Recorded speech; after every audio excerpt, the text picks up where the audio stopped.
Like many of you, I've been watching the war in Ukraine for years now. I have watched literally hundreds of daily battlefield updates following the ebbs and flows of the war.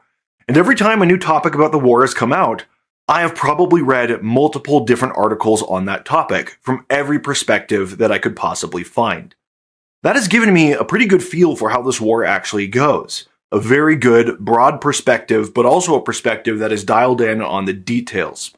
And let me tell you, what is happening right now is unlike anything we've ever seen in this entire war. Ukraine is being absolutely effective right now. And in fact, they just launched a new campaign that in under a month has been more successful than even people with wild ambitions dared to imagine.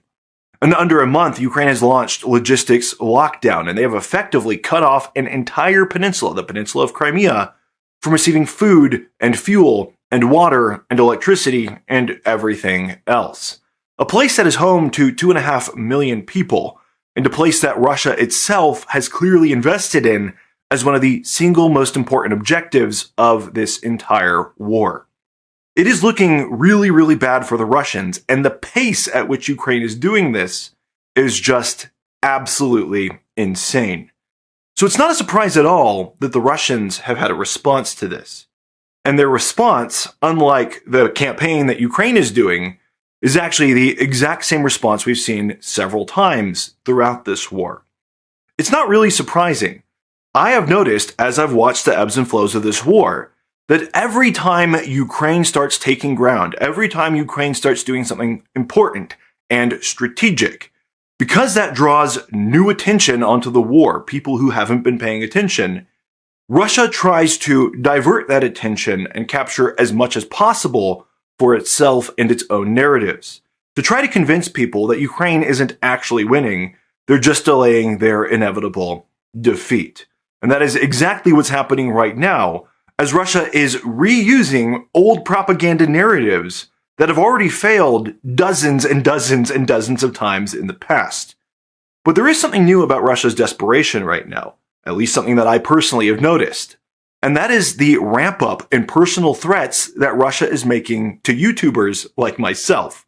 I guess I can't verify this for any other YouTuber, but me personally, ever since I started making videos about Crimea the past couple of days, I have seen just an increase in the threats that I'm receiving, the insults I'm receiving, the spam and the bots and the viruses, all the things that are being flung at me, trying to target me, trying to wear down my own personal spirits and to bring me down, because clearly Russia is very upset and very bothered that people are reporting on the demise of their most important peninsula.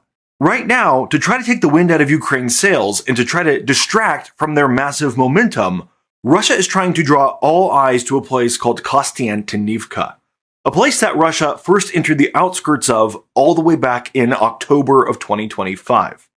And the narrative right now is one that we've seen before 100 times. The city is about to fall imminently, and once the city falls, Russia will somehow, magically, have access to all of the territories behind it. It's the same thing we saw in Pokrovsk and Chasiv Yar, cities that held out for years and years despite very confident media headlines that the cities were on their last legs and the cities were about to fall. This was used as part of Russia's pressure campaign, especially on Western media and Western politicians, trying to convince them that Russia was making slow but steady progress and their crawl forward was inevitable. We see that again today, with Russians essentially claiming that they may as well have already captured this city of Konstantinivka, with them saying that because they have merely a little over 100 soldiers within the city limits, the city may as well already be Russian. On the other hand, though, we do see the Ukrainian commanders painting a different picture. They are actually calm, and they are actually confident, and they're saying, actually, there's combat in the city, but the situation is under control. And at most, we're seeing the Russian soldiers crawl forward at approximately a maximum of maybe 100 meters, 100 yards a day. And this is Russia's big, brilliant strategy. To portray this as a victory that is somehow greater than the complete lockdown of the entire peninsula of Crimea.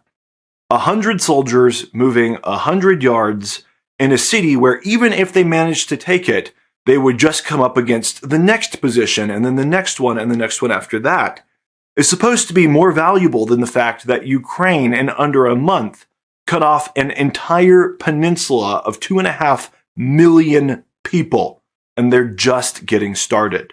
But even more than that, let's reflect on the fact that this peninsula of Crimea is a very precious target to Russia. So it's actually one of their most heavily defended targets, with air defense absolutely everywhere. And Ukraine has actually been provoking the Russians lately by taking pictures of heavily defended targets, proving that they can actually get to these targets and destroy them rather easily if they want to. I'm mainly talking here about the Kerch Strait Bridge, where Ukraine has taken several photos from several different angles, making a really ominous sign and signal that, hey, we could, and maybe we will, take this out very, very, very soon. It's a really, really stark picture. But what's also stark about this, and really, really ironic, is that if Russia does lose Crimea, which currently it seems like eventually they really will, not even exaggerating, they really will, Russia only has one Crimea. And Crimea is where this war started, and it's the place that Ukraine said is the place where the war will end. On the flip side, though, if Ukraine loses Konstantinivka, they have several cities just like it, and Russia will have to continue to break themselves against those targets again and again and again and again to make any progress forward. And you see here the vast contrast between reality and what Russia wants you to think.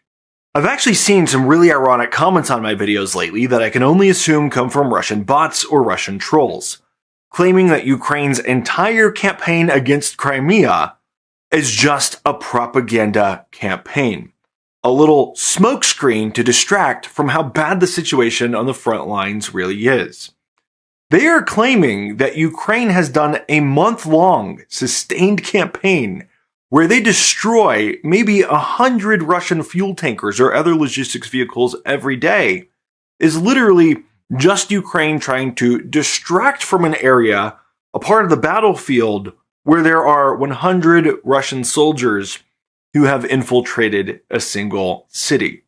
And the reason that comment is so ironic is because obviously it's the reverse. The reason that Russia is trying to draw so much attention to the front lines right now is actually because they're trying to distract attention from what's happening on Crimea. Now, this is not a hard conclusion to arrive at. One of the things that has just stunned me about this entire campaign on Crimea is not that it's happening, but actually the fact that there are Russians who still continue to go there. Despite the fact that Crimea's grocery store shelves are all but empty, despite the fact that there is literally, officially, according to Russian governing authorities, no fuel available for civilians or businesses of any kind. Despite all of this, Russians are still going to Crimea for their regular summer vacations. And this tells you something incredibly important. You have to ask yourself, why are they all arriving there? And the reason is very simple. The Russian government has refused to give a travel advisory, telling Russians to avoid the peninsula of Crimea. And the reason that they have refused to do that is because they would rather deny that the entire problem is even happening. They would rather their own citizens arrive there and get stuck without food or fuel or even water very soon than to give a broadcast that would be seen by the broader nation that would actually confirm to people that there's actually a problem going on here. And this tells you all you need to know about how Russia is conducting their information campaign internally. They will do anything to deny reality, to keep as big a group of Russians as possible completely oblivious. So that when Russians see videos of long gas queues on Crimea, or Russians see videos of people literally pushing their cars in Crimea, the Russian government can just say, well, this is just fake news. This is all just Ukrainian propaganda. These are doctored images. These are AI-powered images.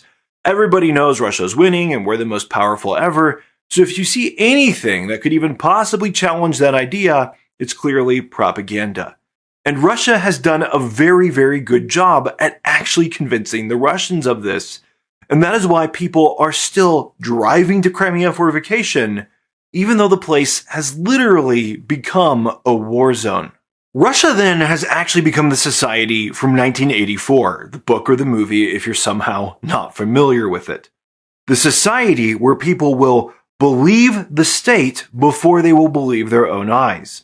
And if there's actually a contrast there with what the state says and what they're actually seeing, they will disbelieve their own eyes before they disbelieve the state. This is really happening right now. And it shows you that for many people in Russia, the situation is actually a lot more dystopian than a lot of people have given it credit for. There are a lot of people who are so deeply entrenched in the lies of the state that they find it impossible to escape that in their own line of thinking. And the level of cognitive dissonance is actually truly, truly stunning.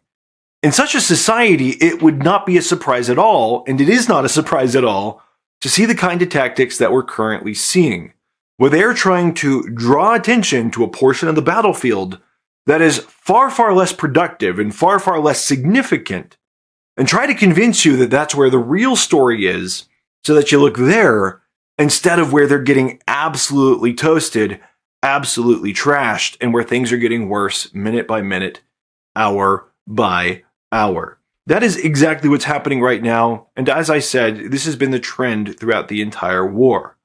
Russia is really afraid right now, and you can always see their fear because they always get more desperate. You can always see Russia's fear when they talk about their momentum the most, and the more that Russia talks about their momentum, typically it seems the more afraid they actually are. This is what happens when somebody is a liar. If people aren't questioning their lie, they don't feel like they have to do much. But once they get trapped in the lie, they just start lying left and right about things that they don't even have to lie about because they're panicking. And that's exactly what's happening right now. The Russian military effort is disintegrating. Now, has it completely collapsed? No, it hasn't. Will we still see Russian progress in certain sectors on the front line? Of course. This is a war. These kinds of things happen. But what you have to ask is the question that Russia never wants you to ask. What is the actual strategic significance of what Russia wants you to look at? And what is the actual strategic significance of the thing that they don't want you to look at, and where they'll throw up smoke and mirrors wherever possible to ensure that your eyes never meet that place's gaze? Again, what we're talking about today is how Russia desperately wants you to look at 100 Russian soldiers who have advanced 100 yards, so that you ignore how Ukraine has cut off 2.5 million Russians, including thousands upon thousands upon thousands of soldiers, from fuel and from supplies of any kind. The two are not the same. Even if Ukraine is losing worse than we can imagine in that other sector, the two are not the same. And that's what's important to remember. That's why I have this channel right here, to continue giving you perspective and logic that I think holds up and is sound no matter how much the Russians want to attack it. And trust me, they will. So I look forward to seeing you guys on the next videos. Make sure you like and subscribe for more. And consider sharing this with a friend who may need to hear today's message.